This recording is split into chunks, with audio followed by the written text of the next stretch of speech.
अगर आप अक्सर सुबह 3 बजे से 5 बजे के बीच उठते हैं तो यह कोई संयोग नहीं है और इसे नजरअंदाज नहीं करना चाहिए।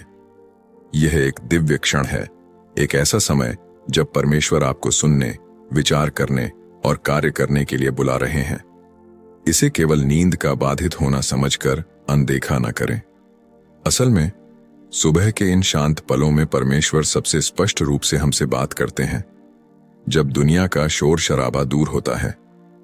अगर आप इस संदेश पर ध्यान देंगे तो मैं आपको बताऊंगा कि इन पवित्र घंटों में आपको क्या करना चाहिए ताकि आप परमेश्वर की आवाज और उनके उद्देश्य के साथ खुद को जोड़ सकें।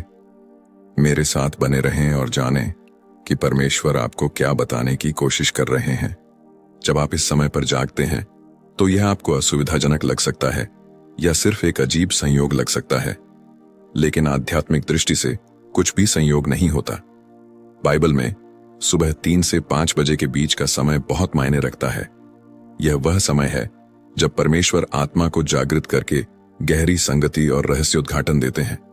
यह एक दिव्य अवसर की खिड़की है, एक ऐसा पल जब आत्मिक वातावरण शांत होता है और दिन की हलचल अभी शुरू नहीं हुई होती, जिससे परमेश्वर की आवाज को सुनना आसान हो जाता है। निर्गमन अध्याय 14 पद 24 में लिखा है कि रात की पहरेदारी के दौरान प्रभु ने स्वर्ग से देखा और अपने लोगों के लिए चमत्कार करना शुरू किया। अगर परमेश्वर आपको इस समय जगा रहे हैं तो यह समय है कि आप उनकी पुकार का जवाब दें। केवल करवट लेकर दोबारा सोने की कोशिश न करें। हो सकता है कि परमेश्वर आपको किसी महत्वपूर्ण उद्देश्य के लिए बुला रहे हों। बाइबल हमें बताती है कि यीशु खुद सुबह जल्दी उठकर प्रार्थना करने के लिए एकांत में जाते थे। मरकुस अध्याय 1 पद 35 में लिखा है, बहुत सुबह जब अब भी अंधेरा था, यीशु उठे और एकांत में जाकर प्रार्थना करने लगे।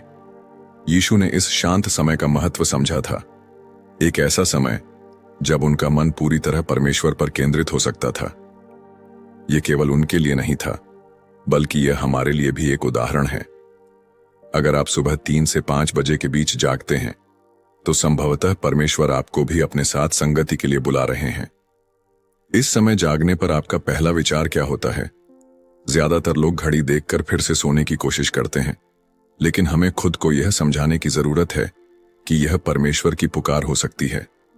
यह आत्मिक ज्ञान प्राप्त करने, दिव्य दिशा पाने और अपने जीवन को परमेश्वर की योजना के अनुरूप ढालने का समय हो सकता है। यह सुबह के वे घंटे हैं जब हमारी आत्मा अलौकिक सत्य को ग्रहण करने के लिए सबसे अधिक संवेदनशील होती है। अगर आप इस समय पर परमेश्वर के करीब जाने का प्रयास करेंगे तो वह आपको ऐसी बातें प्रकट करेंगे जो दिन की भागदौड़ में छिपी रह जाती हैं। क्या आपने कभी सोचा है कि शमूएल को रात के समय परमेश्वर ने क्यों बुलाया? पहला शमूएल अध्याय 3 पद 10 में लिखा है कि परमेश्वर ने शमूएल को कई बार पुकारा, लेकिन पहली बार में वह समझ नहीं पाए। एली ने उन्हें सिखाया कि अगली बार जब परमेश्वर बुलाएं तो उन्हें कहना चाहिए, बोल प्रभु, तेरा दास सुन रहा है। इसी तरह जब हम सुबह 3 से 5 बजे के बीच जागते हैं तो हमें समझना होगा कि यह समय परमेश्वर की आवाज सुनने का है। हमें शमूएल की तरह जागरूक रहना चाहिए ताकि हम परमेश्वर की बुलाहट को पहचान सकें और जवाब दे सकें। इसीलिए जब आप इस दिव्य समय पर जागें तो सबसे पहले प्रार्थना करें, लेकिन सिर्फ औपचारिक नहीं, बल्कि गहरी और उद्देश्यपूर्ण प्रार्थना। मानो परमेश्वर ने आपके साथ एक विशेष मुलाकात तय की हो, क्योंकि सच में उन्होंने ऐसा ही किया है। अपने जागने के लिए उन्हें धन्यवाद दें और मार्गदर्शन मांगे। विश्वास के साथ प्रार्थना करें कि वह इस समय आपसे कुछ खास कहना चाहते हैं। फिलिप्पियों अध्याय 4 पद 6 हमें याद दिलाता है, किसी भी बात की चिंता मत करो, बल्कि हर बात में प्रार्थना और विनती के साथ धन्यवाद देते हुए अपनी विनती परमेश्वर को बताओ। इसलिए इस समय को एक विशेष अवसर माने जिसमें परमेश्वर आपके जीवन में नई बातें प्रकट कर सकते हैं। प्रार्थना केवल बोलने का समय नहीं है, बल्कि सुनने का भी समय है। परमेश्वर हमसे तभी बात करेंगे जब हम उन्हें सुनने के लिए तैयार होंगे। भजन संहिता अध्याय 46 पद 10 में लिखा है, चुप हो जाओ और जान लो कि मैं परमेश्वर हूं। कई बार सबसे प्रभावशाली प्रार्थना वही होती है जिसमें हम परमेश्वर के सामने शांति से बैठते हैं और उनकी इच्छा को अपने मन में महसूस करने देते हैं। इसके अलावा यह आराधना का भी एक आदर्श समय है। आराधना से परमेश्वर की उपस्थिति हमारे आसपास आ जाती है। इसके लिए किसी संगीत की जरूरत नहीं। कभी कभी सिर्फ उनके नाम की स्तुति करना ही सबसे शक्तिशाली आराधना हो सकती है। रोमियो अध्याय 12 पद 1 हमें सिखाता है, अपने शरीर को जीवित, पवित्र और परमेश्वर को भाने वाला बलिदान करके अर्पण करो, यही तुम्हारी आत्मिक आराधना है। इसलिए इस समय को अपने आप को पूरी तरह परमेश्वर को अर्पित करने के लिए प्रयोग करें। इस पवित्र समय में बाइबल पढ़ना बहुत महत्वपूर्ण है। यह सिर्फ एक किताब नहीं, बल्कि परमेश्वर का जीवित वचन है। इब्रानियों अध्याय 4 पद 12 में लिखा है, परमेश्वर का वचन जीवित और प्रभावशाली है और हर दोधारी तलवार से भी तेज है। इसलिए जब आप इस समय पर जागें तो बाइबल खोलें। जो भी पद आपको पढ़ने को मिले उस पर मनन करें।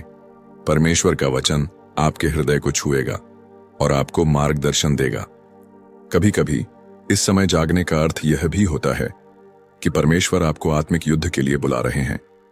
इफिसियों अध्याय 6 पद 12 कहता है, हमारा संघर्ष रक्त और मांस से नहीं, बल्कि अधिपतियों, शक्तियों और इस अंधकारमय संसार के शासकों के विरुद्ध है। अगर आप इस समय जागते हैं तो यह परमेश्वर की ओर से संकेत हो सकता है कि आपको अपने या अपने परिवार के लिए प्रार्थना करनी चाहिए। सुबह 3 से 5 बजे के बीच का समय एक साधारण घटना नहीं, बल्कि स्वर्गीय बुलाहट है। परमेश्वर इस समय आपके साथ गहरा संबंध बनाना चाहते हैं, आपको नई बातें सिखाना चाहते हैं और आपके जीवन के लिए उनका उद्देश्य स्पष्ट करना चाहते हैं। इसलिए अगली बार जब आप इस समय जागें तो इसे हल्के में न लें।